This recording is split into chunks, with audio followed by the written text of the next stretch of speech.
Hello, I'm David Trickey. I'm a consultant clinical psychologist specialising in working with traumatically bereaved children, young people and their families, and I'm co-director of the UK Trauma Council. I'd like to say a little bit about how you can use measures within your work with traumatically bereaved children and young people. Now, I want to say a few things first about measures and what they are and why we think they're useful. Well, one thing to say is that they're predictable. So we know exactly which questions are going to come next, but also the child or young person also knows what questions are going to come next. And that predictability may be particularly important for children and young people who've experienced potentially traumatic events. The measures are focused on pertinent areas. And that's really useful because it helps to keep us on track. It helps to keep us asking questions about the important things and not to stray off and to be curious about all sorts of other things. And in fact, that might be less overwhelming for the child or young person because they know what questions are coming next. They don't think that we may ask them about anything and everything. They know because they can see the questions. They can see which questions are coming next. And in fact, that process can enhance collaboration. Many people are worried that using a measure somehow gets in the way of the collaborative efforts of the session, but actually it can be very collaborative because the young person can see what questions are coming, they can see how you score them up, and you can then feed back in a way that they understand what meaning you've made of those measures. Now, sometimes using these measures can be very normalizing for the child or young person because suddenly they realize that others have the same sorts of problems. So they may be sat there thinking they're the only ones that have these vivid, intrusive images of what's happened. And then in one of the questions, there may be a few questions about that. And they suddenly realize that this might be a common phenomenon that they're experiencing. And they can actually be less intense than an actual conversation. Because if you're sat with a young person and you're looking them in the eye and you're asking them all these questions, that can be quite an intense and sometimes overwhelming experience. But with a questionnaire, you've both got a third thing to focus on, and that just takes some of the pressure off. And sometimes these measures can lead to really interesting and useful discussions. So you might ask them at the beginning of a session a question and they may not want to answer it. But actually, as they sort of warm up and as they ease into the session and they start to answer these third-party questions, if you like, that then triggers all sorts of things, all sorts of discussions, and you can then follow up with additional questions. Now, there's some very particular properties about standardized questionnaires that can be incredibly helpful. They are identical every time. And as a result of that, they can provide a numerical value or a score. So you can score the measures up and you may have different subscales and they end up with a number that represents where they are on that particular scale. Now, that can be really helpful, but don't get too preoccupied with where the number actually is and what the number actually means, because these measures are not very, very precise. So just take it as a rough ballpark idea of where their particular difficulties lie.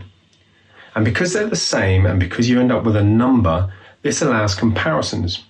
It allows you to compare this young person's score with other young people of the same age.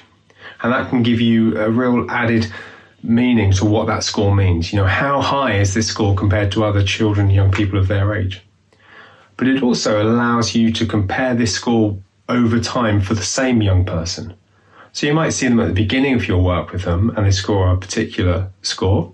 And then weeks later, you can do the questionnaire again and they end up with a different score. Now, are things getting worse? This questionnaire can help us to identify when things are getting worse, but they can also track change in a positive direction as well. And also this score can be really helpful when communicating with other professionals and other services. They immediately give an impression of how severe a young person's difficulties are in a way that the other services can often understand. Now, how do you choose which questionnaire you're going to use? Well, you go back to your formulation. What does your formulation suggest might be the problem here? Or what does your formulation suggest you need to know more about? And then you'll pick the questionnaire based on that. And then, of course, the scores from the questionnaire and the answers to the questionnaire feed back into formulation. So you end up with quite a circular process of formulation and questionnaire choice. Now, let me tell you about some questionnaires, and these are questionnaires that we've recommended for this particular group of traumatically bereaved children and young people. There are other questionnaires that you might use or you might be interested in, but these are ones that we think you might find particularly interesting. The first is the Revised Child Anxiety and Depression Scale, or the RCADS. Now, this is quite a long questionnaire, and it just looks at the young person's difficulties related to anxiety and low mood. And it really allows you to get more information about that anxiety. What exactly is it they're anxious about? What type of anxiety do they have? And how severe is it compared to other young people and children? There's also a parent version of this questionnaire, so it allows you to have two different sources of information. Then we have the Child Revised Impact of Event Scale, or the CRIES, and this looks at symptoms of post-traumatic stress disorder. One of the things that's nice about this questionnaire is it's very short, it's just 8 items, and it really focuses in on those core elements of post-traumatic stress disorder. The intrusion, how often do they think about the event when they don't really want to? How much does it intrude into their consciousness? And avoidance, how effortful are their attempts at pushing that image away or that thought away? And then the Child Post-Traumatic Cognitions Inventory, or the CPT-CI. Now, this questionnaire is really interesting because it allows us to begin to look into the child's world. How do they see themselves, the world, and other people? Do they see themselves as vulnerable? Do they see the world as dangerous? Do they see themselves as damaged as a result of what's happened?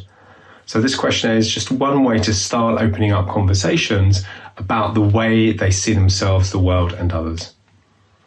So, in summary, measures should be chosen purposefully. You don't just do the measure because it's there or because your service demands it. You do it for a particular purpose. You choose it carefully. You introduce it naturally. So I might be talking to a young person and I might start to talk to them about symptoms of PTSD. And I might say, whilst we're talking about this, I just want to use this questionnaire because it will just make sure I don't miss anything and it will just be interesting because then we can look at the scores over time. What do you think? Will that be okay? And then you bring out your questionnaire and you examine it together and you administer it collaboratively. So then work your way through together, working on this task, and you give them some control. Do you want to answer it? Do you want me to ask you the questions? Do you want to fill it in silence? You choose. You score it carefully. So when you do the adding up to make the score, make sure you don't make mistakes. Once you've scored it carefully, you interpret it cautiously. So you don't get too hung up on what the number is of the score. You don't get too hung up on whether it's below or above a particular threshold. It just gives us a general idea of how high or low a particular score is. And then really importantly, we check it tentatively with the child or young person. So we say something like, the questionnaire thinks that you're a bit worse or thinks that things are a bit worse than they were last week. What do you think? Does that fit with your experience? And we feed it back sensitively. So we might say, so compared to other young people of your age, this is a high score. And we just check out with them how they feel about that. So in summary, we choose measures purposefully with a particular idea in mind. We introduce them naturally and we administer them collaboratively. Then we score them up carefully, we interpret them cautiously, we check them tentatively, and we feed back sensitively.